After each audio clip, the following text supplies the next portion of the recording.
Hi everybody, I'm going to quickly walk you through this. If you tried to look at the lecture earlier, you will have discovered that it was too long the first time through, so I'm going to be very fast this time. Here's what we're about this unit. I've combined two of the units from your textbook, one on writing analytical documents and one on writing informative documents, into something I call Informalyzing. Now you need to read the chapters on each carefully. You need to look at the characteristics of each very carefully.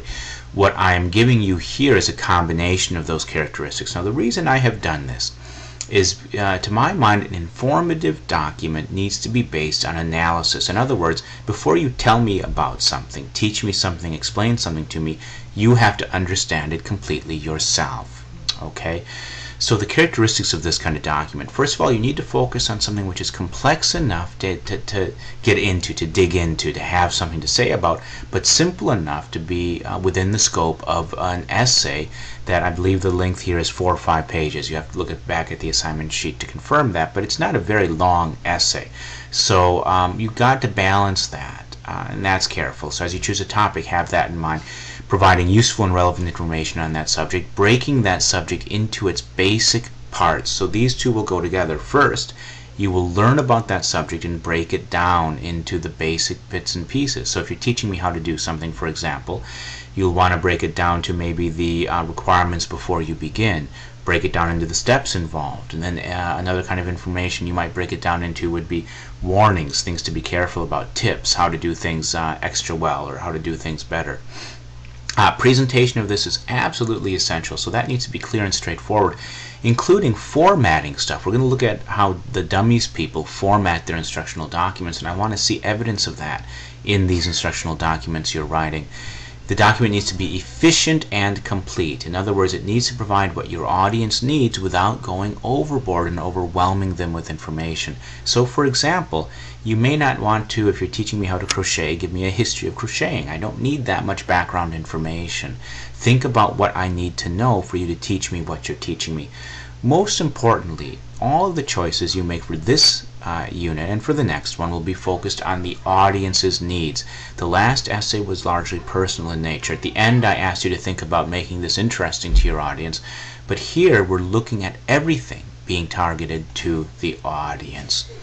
Here's our approach. The first scenario here has you coming up with a second life skill you'd like to learn more about. Some suggestions I made: building, buying and selling, customizing your avatar. Now you start with something very general possibly. You'll need to narrow that before you teach us in a very brief document. So building, for example, you're not going to tell me how to build a car in Second Life, for example. Very, very complicated. You'll learn about it and then you will choose some specific aspect of it. Master that skill, and to do that, I would first of all suggest attending classes in World. And in Wordhaven there are teleporters that will take you to some very great places where they offer classes. So you have an actual teacher there walking you through it, and you can also do some find ongoing classes through search. If you search on event and then put classes, it will come up with some very cool things for you. You can also look online for tutorials and for documents. Now, to be warned about this, a few people did this last time. They found a document online teaching a skill, and they sort of summarized it for their essay. First of all, that's plagiarism. That was a big no-no, and they didn't do well just for that alone. But also, the documents they chose were not well focused and were not designed to meet the needs of this specific audience. Who is this audience? It's your classmates. So you're looking at people who are essentially beginners, but kind of starting to find their way around a little bit, and you really need to think carefully about them. So for this scenario, the greatest challenge is probably learning the skill. Although you can't make assumptions about your classmates, you still have to do careful analysis of what they're going to know and what they won't know. The next scenario has you focusing on something you know about already, so in that regard it's a bit easier. You can teach anything you know about it. You don't have to be an expert. What that means is you identify something you know a bit about, maybe learn more about it, and then prepare to teach it. The key here is identifying a challenging audience, a group of people who will find that skill difficult to learn, and I'll give you some examples of that in just a second, and then teach them that skill. So here is what we're going to be doing. First of all, there are two tools I'll be presenting to you for this unit: the Audience and Use Profile and the Stylistic Analysis Worksheet. I'm not going to say much about them now because I'm trying to be concise here, but you need to use both of these carefully, and we'll use them throughout the course. And to be honest, these are two takeaways you can use after the course. They're similar to things I've used in corporate settings in 113. They're very useful tools, and they've been tweaked up and largely designed by me, so I'm kind of proud of them. So here's an example for that second scenario. Topics you might want to write about in the well, you don't want to write about these, but possible topics, and then what would we do in terms of trying to identify a challenging audience. I'll focus on this first one, the U.S. electoral process. Now think about this.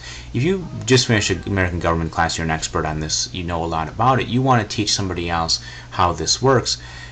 Who would be a specific audience who would want to know this but who might find it difficult? Well, probably recent immigrants, for example. Now that's pretty good. That's fairly specific. You could get even more specific though, and it would actually make writing this easier. So if I say recent immigrants from Canada, why do they want to learn it? They want to know how our system works. Why is it going to be difficult? Because it's different from where they came from, okay?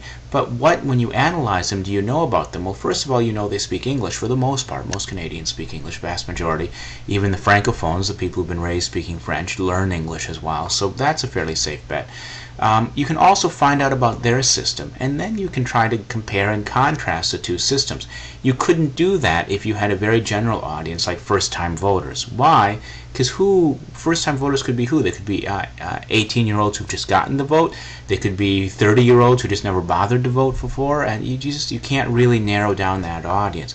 How to bake a souffle, a mistake a lot of people try to make here is they think in very general terms, and sometimes very sexist terms. How to bake a souffle, oftentimes people will say, well, guys, because guys can't cook. Well, that's not right, because many of our top chefs are guys. More specific audience, maybe someone who's a cook already, a fry cook in a restaurant or something, who wants to learn a gourmet dish. They will find it difficult because it'll be very different from the kind of cooking they've done before, and that gives you something to analyze with that audience. An internal combustion engine, again, some people will say something really stupid to this, like women or something like that, even though I know many women who know much more about cars than I do, and I know many women who are mechanics, so that doesn't really work out. But at any rate, it's also far too general. If you say fifth graders, that gives you something to work with. You can find out how much fifth graders are likely to know about this. You can find documents written for fifth graders, and that gives you a place to start. What you want to do for both of these is start with listing. Think of things either you want to learn about Second Life, or you've played with a little bit in Second Life, or 10 things you know about already. List those out, and then pick a brainstorming technique that worked for you last time around and apply it to your top choice and then your second choice. What this will do is identify the things you know a lot about and the things that there might be too much information there for you to handle in an essay of this length. Then you can start digging down and using those invention techniques to get at your subject very carefully. Break it down into its basic parts. Decide where you need research, and the questions especially will help you decide where you might have to go get research done. That is that. That should be concise enough for YouTube to be happy. As always, I'm around if you have questions.